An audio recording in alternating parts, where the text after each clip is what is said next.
नमस्कार, मी Sunita Patil, Sunita's blog and स्टोरीजमध्ये तुमचं सहर्ष स्वागत करते। आता आम्ही जात आहोत वज्रेश्वरी योगिनी मंदिर इथे, आणि आम्हाला ऍक्च्युली इथेच जायचं होतं, परंतु आम्ही चुकून ऍड्रेस थोडासा आमचा गडबडला आणि आम्ही वज्रेश्वरी देवी फोर्ट वसई तिकडे गेलो। मग तिथून आम्हाला कळलं की नाही, ते जरा अजून लांब आहे। म्हणजे कल्याणवरून जर आम्ही निघालो असतो, म्हणजे कल्याण रोड पकडून, तर आम्हाला 40 किलोमीटर लागलं असतं, परंतु आम्ही इकडे आलो तो 68 किलोमीटर आणि तिथून पुन्हा 40 किलोमीटर, म्हणजे खाकेत कळसा आणि गावाला वळसा। पण असू दे, हरकत नाही। कदाचित आज आम्हाला तिथे जाऊन शंकराचं दर्शन घ्यायचंच होतं, म्हणून आम्ही तिथे आज गेलो। आणि ते मंदिर सुद्धा खूप सुंदर आहे आणि शंकराची पिंड तिथे होती आणि खूप छान आणि प्रसन्न वाटलं। फोर्ट होता, परंतु जाण्याची घाई होती, त्याच्यामुळे आम्ही फोर्ट आतलं काही दाखवू शकले नाही। मी जस्ट बाहेरून थोडंसं तुम्हाला तुमच्यासाठी शूट केलेलं आहे। पुन्हा कधी वेळ म्हणजे मिळाला वेळ किंवा जाण्याचा चान्स मिळाला तर नक्कीच तुम्हाला मी तो फोर्ट दाखवेन। आणि आता आम्ही चाललेलो आहोत वज्रेश्वरी योगिनी मंदिर। तुम्ही पण माझ्यासोबत या दर्शन करायला।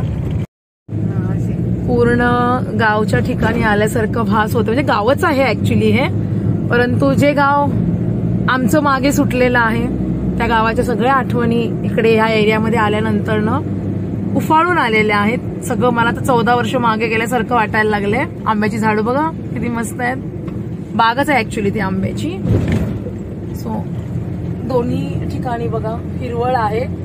एवढ्या कडक उन्हाळ्यामध्ये असा गारवा बघून मन खूप प्रसन्न होत आहे। सो तुम्ही आता लक्षात ठेवा, तुम्हाला कुठे जायचं असेल ना तर परफेक्ट ऍड्रेस टाका, नाहीतर मग तुम्ही इकडे तिकडे चुकवू शकता, जसं आज आमचं झालं। परंतु आम्हाला त्याचा अजिबात खंत नाहीये, कारण आम्हाला खूप छान असं दर्शन झालं। देवीचं मंदिर बंद होतं, परंतु शंकर महादेवाचं मंदिर ओपन होतं। आम्ही दर्शन घेतलं तिथे, मस्त तिथे होम हवन चालू होता, एक होती फॅमिली त्यांचं, आणि खूप प्रसन्न वाटत होतं। पुन्हा कधी जायला मिळेल आपल्याला माहिती नाही, त्याच्यामुळे याताने का होईना, परंतु आम्ही तिथे गेलो। आणि बघा ना काय सुंदर हिरवळ आहे। नको रे बाबा, नजर नको काढायला, मी नजर काढली। आवाज तुटला, बोट तुटलेल्याचा आवाज आला ना, हा मी नजर काढली। सो बघा, तुम्ही सुद्धा दर्शन घ्या या हिरवळीचे।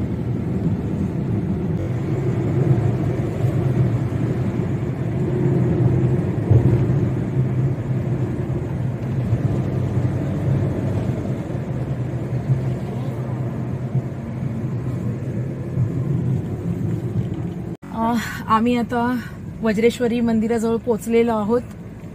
खूप महत् प्रयासाने, म्हणजे 1 तासाचं अंतर लागला असतं आम्हाला डोंबिवली टू वज्रेश्वरी योगिनी मंदिरात, पण आम्हाला 4.5 तास आले, कारण आमचा रस्ता चुकला।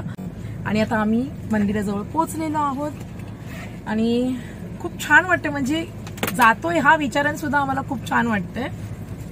सो तुम्ही पण चला माझ्या बरोबर मंदिरात। 1 किलोमीटर आगे कुंड आहे, जवळ 4.5 तासानंतर इथे पोहोचलेलो आहोत, पण हरकत नाही। जिथे आम्ही पोहोचलो होतो ते सुद्धा खूप सुंदर मंदिर होतं आणि खूप छान देवदर्शन झालं। कदाचित आम्हाला आज तिथे जाणं होतं, म्हणून हे सगळं असं घडलेलं आहे। सो आता आम्ही मंदिराजवळ आलेलो आहोत, परंतु इथून 1 किलोमीटर पुढे, म्हणजे वज्रेश्वरी योगिनी मंदिर इथून 1 किलोमीटर कुंड आहे, तर तिथे जाऊन आता स्नान करून मग आम्ही इकडे येणार आहोत मंदिराकडे। सो तुम्ही सुद्धा आमच्या बरोबर तिथे कुंडामध्ये चला, लांबूनच का होईना पण स्नान करून घ्या। येताय ना, चला लवकर। मंदिरापासून 1 किलोमीटर अंतराच्या इथून आम्हाला कच्चा रस्ता सांगण्यात आलेला आहे आणि आता आम्ही कुंड शोधत आहोत। मी म्हंटल तरी जरा काहीतरी गडबड वाटते रस्त्याची, पण ठीक आहे, आपण बघूया जाऊन गाडी जाते की नाही जाते। तो ब्रिज छोटासा ब्रिज है, गाड़ी कैसे जाएगी? कुछ तो गड़बड़ किया हमने वापस। मैं बोल रही थी देख लो कुछ तो। तर आहे रस्ता, तेव्हा आहे रस्ता तिथे कुठेतरी। नाही आहे रस्ता आहे, काही गडबड नाहीये। सो आजचं काय बाबा, ऍड्रेसच खेळतोय आम्ही। हरकत नाही।